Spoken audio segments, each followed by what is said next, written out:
Hi hello friends, ಎಲ್ಲರಿಗೂ ನಮಸ್ಕಾರ. ಇವತ್ತು ಬಂದು ಮೇ 7ನೇ ತಾರೀಕು ಬುಧವಾರ. ಏನಪ್ಪ ಬೆಳಗ್ಗೆ ಎದ್ದ ತಕ್ಷಣ ಈ ಥರ ತೋರಿಸ್ತಿದ್ದಾಳಲ್ಲ ಅಂತ ಅಂದ್ಕೋಬೇಡಿ. ಯಾಕಂತ ಅಂದರೆ ಬೆಂಗಳೂರಲ್ಲಿ ಇದು ಮಾಮೂಲಿ. ಯಾಕಂದರೆ ಇದು ಬಂದು ಪಾರಿವಾಳದ ಮೊಟ್ಟೆ.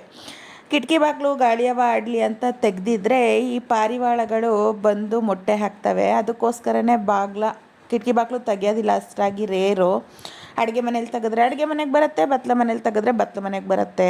ಆದ್ರೂ ಏನೋ ರಾತ್ರಿ ಹೊತ್ತು ತೆಗೆದು ಬೆಳಗ್ಗೆ ಒಂದು ಸ್ವಲ್ಪ ಏಳೋದು ಲೇಟಾಗಿತ್ತು. ಅಷ್ಟರಲ್ಲಿ ಪಾರಿವಾಳಗಳು ಅಂದರೆ ಒಂದು 2-3 ಬರ್ತವೆ. ಅವು ಮೇಲ್ಗಡೆ ಸೆಲ್ಫ್ ಥರ ಇರುತ್ತಲ್ಲ ವಾಶ್ರೂಮಲ್ಲಿ, ಅಲ್ಲಿ ಹೋಗಿ ಮೊಟ್ಟೆ ಹಾಕ್ತೋ ಏನೋ ಗೊತ್ತಿಲ್ಲ.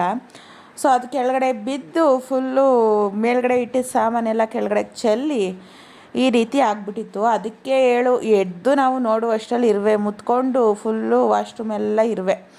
ಅದನ್ನೆಲ್ಲ ಹೋಗಿಸಿ ಫ್ರೆಶ್ ಅಪ್ ಆಗಿ ಸ್ನಾನ ಮಾಡಿ ಬಂದು ಚಟ್ನಿ ಹಾಗೆ ದೋಸೆ ಮಾಡ್ತಾಯಿದ್ದೀನಿ. ಸೊ ಬೆಳಿಗ್ಗೆನೇ ಮೂಡ್ ಆಫ್ ಆದಂಗೆ ಆಗ್ಬಿಡ್ತು. ಆ ಸ್ಮೆಲ್ಗೆ ಒಂಥರ ಇರಿಟೇಷನ್ ಆಗಿಬಿಡ್ತು. ಸೊ ಅದ್ರ ಜೊತೆಗೆ ಸ್ವಲ್ಪ ಬಾದಾಮ್ ಗೋಂದು ಅದೆಲ್ಲ ತಿಂದು ಸ್ವಲ್ಪ ಹಣ್ಣು ಖಾಲಿಯಾಗಿತ್ತು ಮನೇಲಿ. ಹಣ್ಣುಗಳು ಹಾಗೆ ಹೂ ತರೋಣ ಪೂಜೆಗೆ ಅಂದ್ಬಿಟ್ಟು ಹೋಗಿದ್ವಿ. ಹಣ್ಣಿನ ರೈಟ್ ನೋಡಿದ್ರೆ ಯಪ್ಪ ಎಷ್ಟು ಜಾಸ್ತಿ ಆಗಿಬಿಟ್ಟಿದೆ ಅಂದರೆ ಏನು ತಗೊಂಡು ಏನು ಬಿಡೋದು. ಸೇಬು ದಾಳಿಂಬೆ ಹಣ್ಣೆಲ್ಲ 300, 350, ಅವಕಾಡೋ ಎಲ್ಲ 300, ಬಾಳೆಹಣ್ಣೇನೋ 35 ಇತ್ತು.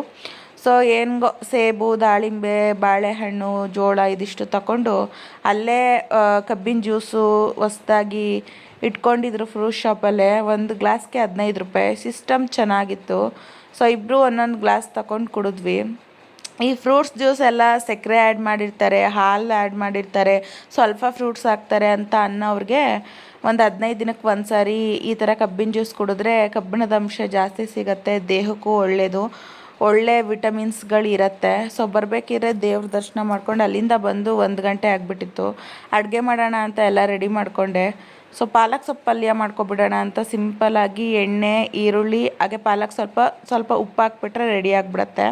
ಸ್ವಲ್ಪ ಇಲ್ಲಿ ನಾನು ರೋಸ್ಟ್ ಮಾಡ್ಕೊತಿದ್ದೀನಿ. ಪನ್ನೀರು ಹಾಗೆ ಕ್ಯಾಪ್ಸಿಕಮ್ಮು ಸ್ವಲ್ಪ ಮ್ಯಾರಿನೇಟ್ ಮಾಡೋಕೆ ಇಟ್ಟಿದ್ದೆ. ಅಂದರೆ ಸ್ವಲ್ಪ ಖಾರದ ಪುಡಿ ಉಪ್ಪು ಅರಿಶಿನ ಮೊಸರು ಹಾಕಿ ಕಲಸಿಟ್ಬಿಟ್ರೆ ಆಮೇಲೆ ಡ್ರೈ ರೋಸ್ಟ್ ಮಾಡ್ಕೋಬಹುದು. ಅಡುಗೆ ಮಾಡ್ಕೊತಾ ಹಾಗೆ ಪಾತ್ರೆನೂ ಬಡ್ಕೊಬಿಟ್ಟೆ. ಅದ್ರ ಜೊತೆಗೆ ಬಿಸಿಯಾಗಿ ರೈಸು ಹಾಗೆ ಸಲಾಡು ಮಾಡಿದ್ದೆ. ಇಬ್ಬರು ಕೂತು ಊಟ ಮಾಡೋಷ್ಟಲ್ಲ ಅಂತೂ ಇಂತೂ 2 ಗಂಟೆ ಆಯಿತು. ಅಲ್ಲಿಂದ ರೆಸ್ಟ್ ಮಾಡಿ ತಿರ್ಗಾ ಈ ಬಿಸಿಲಲ್ಲಿ ಒಂಥರ ಹಿಂಸೆ ಎಲ್ಗಾರ ಹೋಗಿದ್ದು ಬಂದರೆ. ಸೊ ರಾತ್ರಿ ಊಟಕ್ಕೋಸ್ಕರ ಚಪಾತಿ ಹಾಗೆ ಬೀಟ್ರೋಟ್ ಪಲ್ಯ ಮಾಡೋಣ ಅಂದ್ಕೊಂಡು ರೆಡಿ ಮಾಡಿಕೊಂಡೆ. ಚಪಾತಿ ಹಿಟ್ಟು ನಾನು ಕಲಿಸ್ದೆ, ಅಷ್ಟರಲ್ಲಿ ನಮ್ಮ ಮನೆಯವರು ಬೀಟ್ರೋಟ್ ಎಲ್ಲ ತುರ್ಕೊಟ್ರು. ಪಲ್ಯ ರೆಡಿ ಮಾಡಿ ಚಪಾತಿ ತಿಂದು ಮಲ್ಕೊಂಡ್ವಿ. ಇವತ್ತಿನ ದಿನ ಈ ರೀತಿ ಇತ್ತು.